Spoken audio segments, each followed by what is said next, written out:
来乡亲啊，继续来看这个大高线花莲的光复糖厂，是真侪游客中途的休息站。唔但风景水，这个糖厂的鸡仔饼更加是料好实在。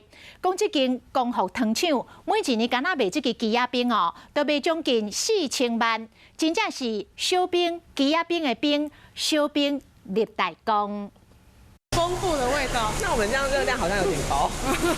好料在眼前，卡路里先放一边。花莲光复糖厂内底，游客来来去去，上热闹的就是卖冰的所在。游客吃冰淇淋，好吃个透心凉。不是来花莲都会来，体验一下不一样的，看一下口味怎么样这样子。口味济，记在你选。赛车经过大高线，都爱来吃歇卡一个。大糖全台湾10外的所在，差不多拢伫咧卖冰。敢若光复车，但你卖冰就卖4000万，将做糖厂的金鸡母。所以是像牛奶加落红花吧。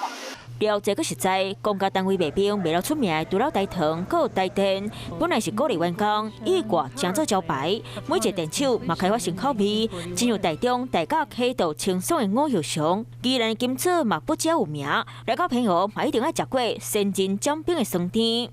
味道很浓郁，然后很好吃，又很卫生的感觉。自产自销，品质稳定，和公家单位鸡仔饼那真有代表性，销量嘛强滚。Hello， 大家好，我是乃瑜，要教给大家2个任务。第一个，华视新闻的脸书专页，你按赞了吗？还有华视新闻的 YouTube 频道，赶紧订阅起来，还要记得按赞，开启小铃铛哦。